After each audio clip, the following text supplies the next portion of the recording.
सबसे पहले लिए चलते हैं। इस वक्त छत्तीसगढ़ अमित शाह पहुंचे हैं। अमित शाह वहां पर अंदर तक ले जाने थे, उसमें काफी बड़ी मात्रा में हमें सफलता मिली है। छत्तीसगढ़ शासन और भारत सरकार ने मिलकर अंदर जाने की गति को बढ़ाया है और उसी ही जुल्लाहट में इस प्रकार के घटनाएं सामने आती हैं। विकास के मोर्चे पर भी ढेर सारे काम हुए हैं। कोरोना के कारण थोड़ी गति विगत एक साल में मंद हुई है, मगर मैं मानता हूं कि जितने भी सुझाव ट्राइबल जनप्रतिनिधि की ओर से, मुख्यमंत्री छत्तीसगढ़ की ओर से, छत्तीसगढ़ के सांसदों की ओर से मिले हैं, वो सभी पर कार्यवाही चालू है। तो ट्राइबल एरिया के अंदर एक और विकास के काम को तेज करना और हथियारी ग्रुपों के खिलाफ लड़ाई को तीव्रता के साथ आगे बढ़ाना और उसको अंजाम तक ले जाना, दोनों मोर्चों पर दोनों सरकारें मिलकर मक्कमता के साथ लड़ रही है। देश के प्रधानमंत्री मोदी जी ने ये पूरी लड़ाई को लॉजिकल एंड तक ले जाने के लिए भारत सरकार की प्रायोरिटी पहले से ही तय की हुई है। मैं आज छत्तीसगढ़ और भारत की जनता को विश्वास दिलाना चाहता हूं कि ये जो घटना हुई है, इसके बाद ये लड़ाई और तीव्र करेंगे और ये लड़ाई को हम निश्चित रूप से विजय में परिवर्तित करेंगे। जो जवान शहीद हुए हैं उनके परिजनों को भी मैं ये बात कहना चाहता हूं कि आपके भाई ने, आपके पति ने, आपके बेटे ने जो देश के लिए सर्वोच्च बलिदान दिया है, उसको देश कभी भुला नहीं सकता। मैं भारत सरकार की ओर से आपको इतना ही कहना चाहता हूं कि संकट की, दुख की इस घड़ी में पूरा देश आपके साथ खड़ा है और आपके परिजनों का जो बलिदान है वो व्यर्थ नहीं जाएगा। इन्होंने जिस उद्देश्य के लिए अपना सर्वोच्च बलिदान दिया है, वो उद्देश्य को हम जरूर सिद्ध करेंगे। फिर से एक बार मैं शहीद हुए जवानों को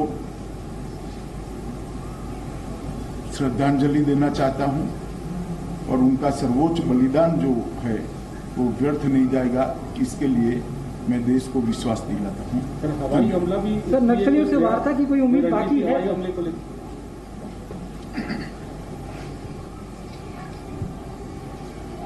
अभी जैसे गृह मंत्री जी ने आप सबसे चर्चा की और मैं भी जो शहीद हुए जवानों को नमन करता हूं, उनके सर्वोच्च बलिदान को प्रणाम करता हूं, साथ ही उसके परिजनों के प्रति संवेदना व्यक्त करता हूं।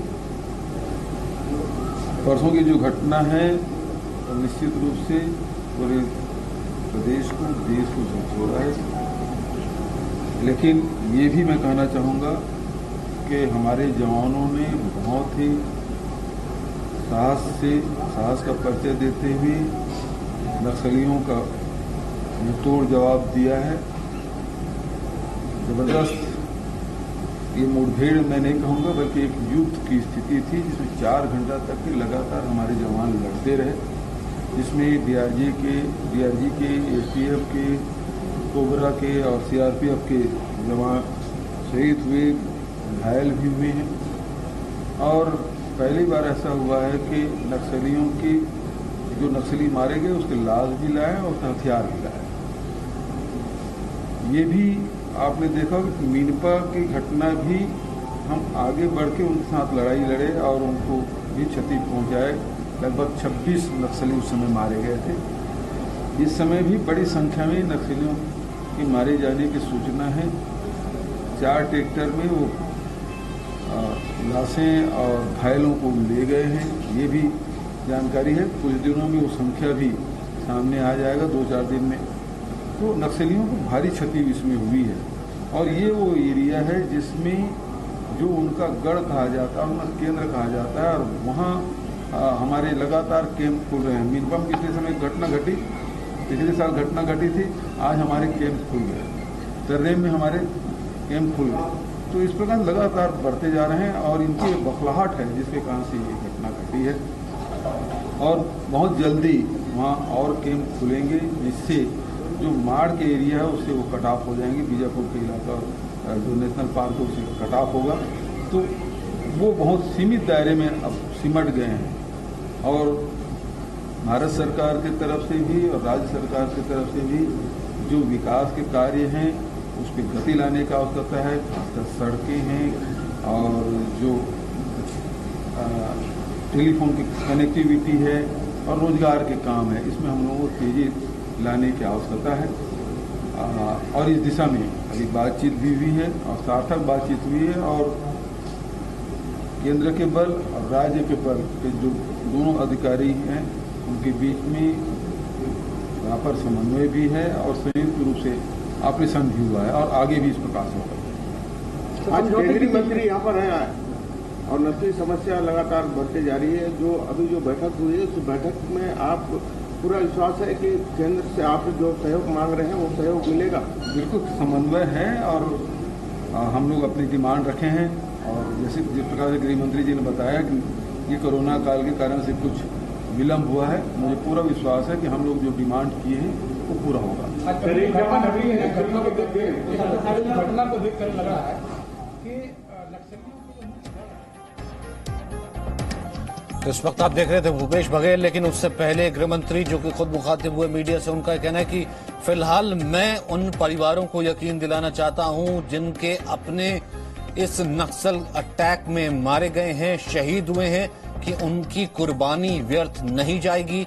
इससे पहले नक्सल समस्या के ऊपर जब सवाल पूछा गया तो अमित शाह का कहना था कि नक्सल समस्या एक पुरानी समस्या है और हम लगातार काम कर रहे हैं और काफी हद तक इस पर हमने काबू पाया है। वहीं इसके पीछे कौन था, तो नक्सली कमांडर हिडमा का नाम आ रहा है और हिडमा पर सूत्रों के हवाले से बड़ी खबर है। आईबी ने हिडमा के लेटेस्ट लोकेशन को ट्रेस कर लिया था। सूत्र ये कह रहे हैं कि हिडमा का जो लेटेस्ट लोकेशन है वो ट्रेस हो गया था। 150 से 180 नक्सलियों के साथ हिडमा दिखा था। 24 मार्च को सुकमा के जगरगुंडा में दिखा था हिडमा। हिडमा को लगातार ट्रेस कर रही थी आईबी और सीआरपीएफ की टीम।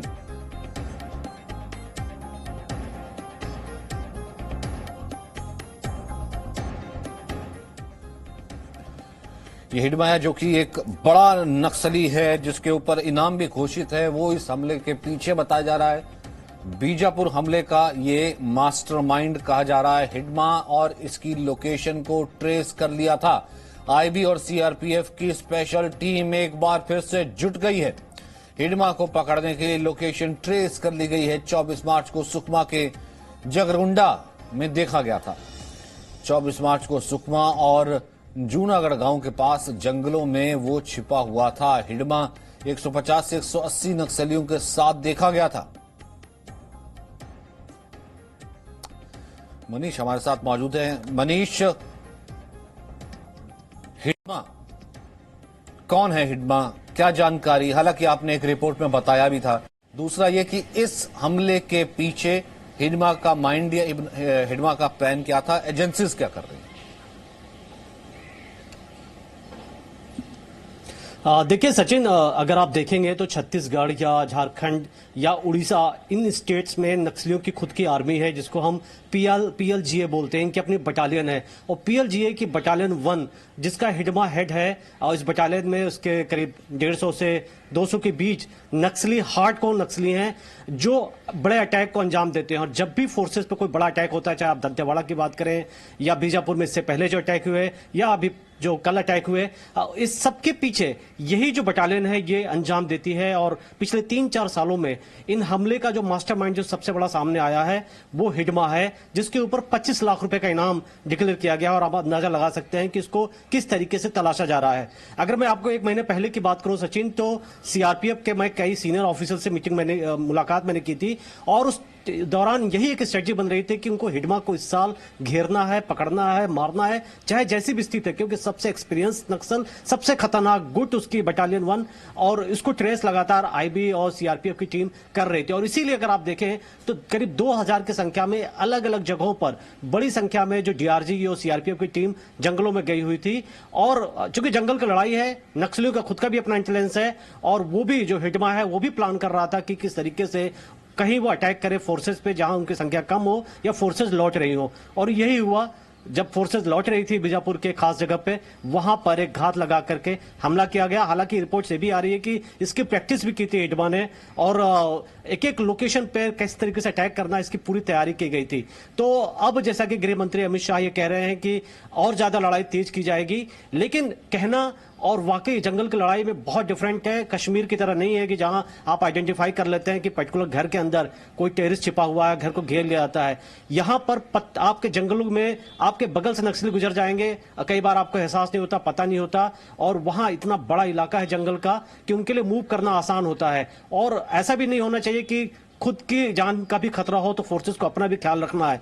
लेकिन ये लड़ाई एक लंबी लड़ाई लड़ने वाली है। नक्सल जो है अपने लास्ट स्टेज पर है, और हिडमा को अगर मार दिया जाता है तो ये माना जा सकता है कि जो उनकी कोर स्ट्रेंथ है वो खत्म हो जाएगी। और ये जो 150 से 200 के करीब जो उनकी पीएलजीए बटालियन 1 है, इसको इस वक्त सबसे ज्यादा प्रायोरिटी दी जा रही है।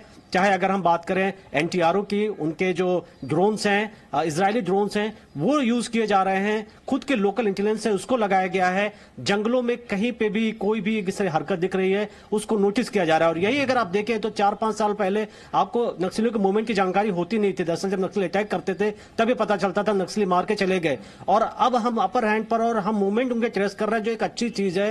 ह्यूमन इंटेलिजेंस भी आ रहे हैं, सैटेलाइट से भी हमें जानकारी फिक्स मिल रही है। अब ये देखने की बात है कि कब, आज नहीं तो कब, कितने दिन लगते हैं हिडमा को मारने में। लेकिन ये 3 महीने बड़े क्रूशियल होने वाले हैं सचिन, क्योंकि अप्रैल, मई, जून, ये जो 3 महीना होता है इसमें नक्सल भी अटैक करते हैं, और सिक्योरिटी फोर्सेस के लिए भी एक बहुत इंपॉर्टेंट टाइम होता है कि वो एक बड़े ऑपरेशन लॉन्च करें। ऑपरेशन लॉन्च है, हमारे फोर्सेस अभी भी बप्पी राय हैं ठीक उसी लोकेशन से। बप्पी, तमाम स्ट्रेटेजिक इन्फॉर्मेशन जो है वो हमें मनीष ने बताई कि किस तरीके से हिडमा ने इस पूरे अटैक को अंजाम दिया और कब से ये प्लान हुआ। फिर उसके बाद घात लगा करके जब पार्टी आ रही थी, बहुत दिन से वो प्लान कर रहा था। आप क्योंकि उस लोकल जगह पर मौजूद है, आपके पास क्या इनपुट्स है, क्या रिपोर्ट्स है?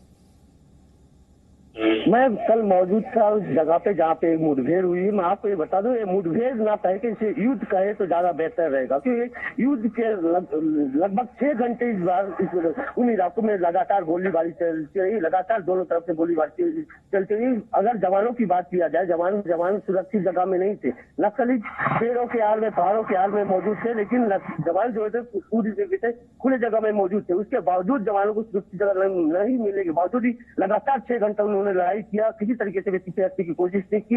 हाथ पैर में लगे गोली, कई शरीर के कई अंगों में गोली लगे, उसके बावजूद भी जवानों ने लगातार डट के लड़ा और 6 घंटे तक लगातार लड़ते रहे। सबसे महत्वपूर्ण बात है कि पूरे घटनाक्रम में नक्सली पूरी तरीके से पहले से प्लान उन इलाकों में मौजूद थे, पहाड़ों और पेड़ों का आड़ लिए, लेकिन जवान इस बात को भाप नहीं पाए और जिसलिए इतनी बड़ी नुकसान हो पाई। बिल्कुल। और बप्पी, 2 चीज से आपसे जानना चाहेंगे। एक तो ये कि जैसा कि गृहमंत्री का दौरा हुआ, गृहमंत्री भी यहां पर इस जगह पर आने वाले, और उनका क्या कहना है जब वो ये कह रहे हैं कि बिल्कुल अंतिम स्टेज पे है और यही उनकी फ्रस्ट्रेशन है कि इस तरीके से हमला किया नक्सलियों ने। क्या ऑपरेशन, क्या वहां पर आप हलचल देख पा रहे हैं?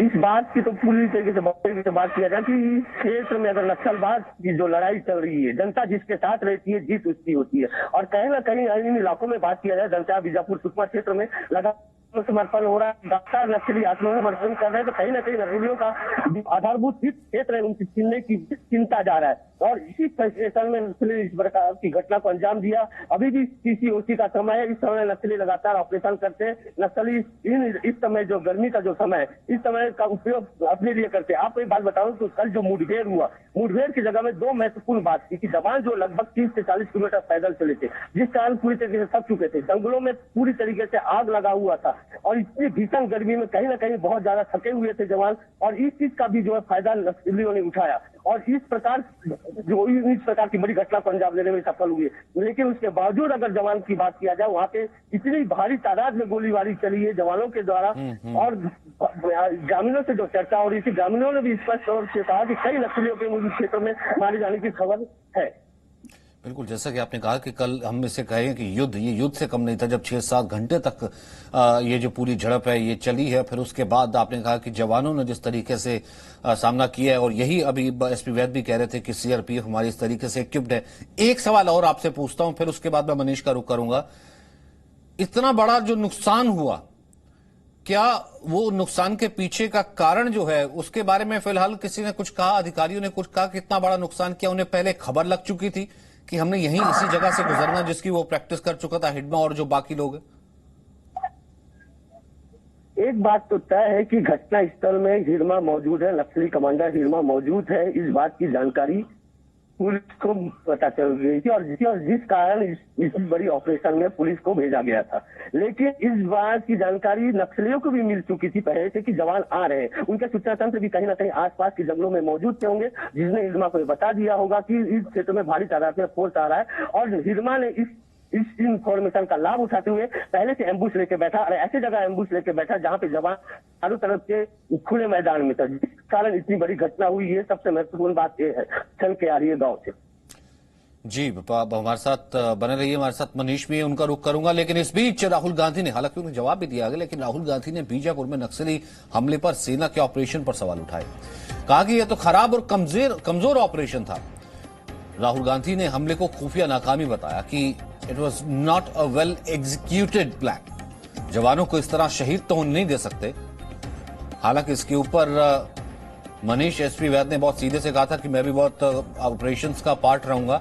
ये डिसरिस्पेक्टफुल है सीआरपीएफ के लिए, और जिस तरीके से वो जवान लड़ते हैं। अगर मुठभेड़ होती है, नुकसान दोनों तरफ होता है, लेकिन जैसे वो लड़े होंगे और ये कह देना कि ये फेलियर था, वेल एग्जीक्यूटेड प्लान नहीं था, ये डिसरिस्पेक्टफुल है हमारी फोर्स के लिए।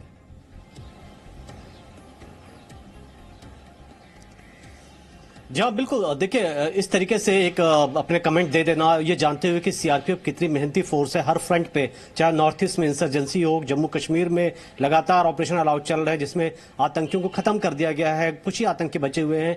और सबसे मुश्किल जो फ्रंट है, नक्सल फ्रंट है, जहां पर जंगलों में इस वक्त अगर आप टेम्परेचर देखेंगे तो 40-45 डिग्री टेम्परेचर, 40 किलोमीटर तक, जैसे हमारे साथी बता रहे थे कि 40 किलोमीटर तक जवान पैदल चल के आता है। वो गाड़ियों में नहीं बैठता क्योंकि वहां आईडी ब्लास्ट का खतरा होता है। और उसके बाद इन जवानों पर बिना कोई रिपोर्ट आए या उसकी पूरी जानकारी ली हुए इस तरीके से कह देना ऑपरेशन फेलियर है, तो ये शायद कोई एक्सपेक्ट नहीं करेगा, वो भी इतने सीनियर लीडर हैं।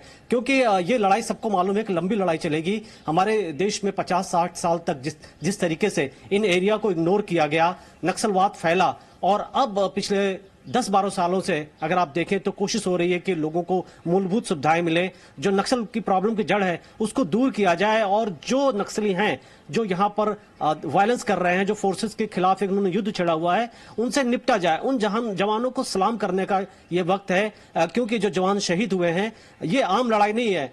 और जाहिर तौर पर इन जवानों को जो भी इस वक्त जंगल मौजूद हैं, ऑपरेशन कर रहे हैं, उनको देश का साथ चाहिए। क्योंकि देश अगर इस तरीके से उन पर कमेंट करेगा और उनकी वीरता के ऊपर या उनके ऑपरेशन पर सवाल उठाएगा, तो एक ऐसी रूम में बैठ करके सवाल उठाना बहुत आसान है, लेकिन जंगल में जाकर के आप इस लड़ाई को देखेंगे तो सचिन, आप भी कई बार नक्सल एरिया में गए हैं, आपको पता है कि कितना मुश्किल है फ्रंट है, जान का भी जोखिम है, नक्सलियों को मारना है, कई बार उनके खुद के इंटेलिजेंस विंग है। और इस वक्त सभी देश का यही एक है कि किसी तरीके से हिडमा को ढूंढा जाए और हिडमा को मारा जाए, और जितनी जल्दी ये कार्रवाई होगी एक शांति आ पाएगी, क्योंकि लोग वहां पीसफुली रहना चाहते हैं। लोग चाहते हैं कि इसकी वजह से डेवलपमेंट रुका है उसको तेजी आए। तो जाहिर तौर पर ये बचकाना बयान आप कह सकते हैं, क्योंकि ऐसे वक्त में इस तरीके से बयान देने की कोई जरूरत नहीं है।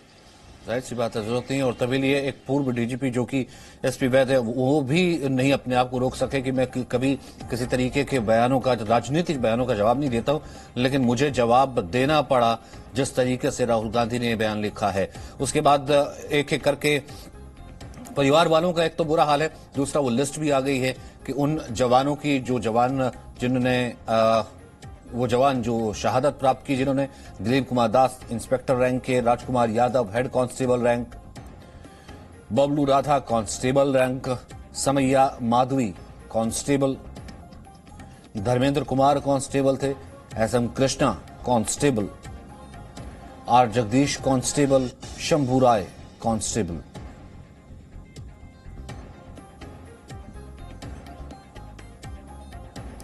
और इन जवानों को हमारी भी श्रद्धांजलि, हमारा भी नमन। एक छोटे से ब्रेक के लिए रुक रहे। Presenting B News app available on Google Play and App Store. Download it now.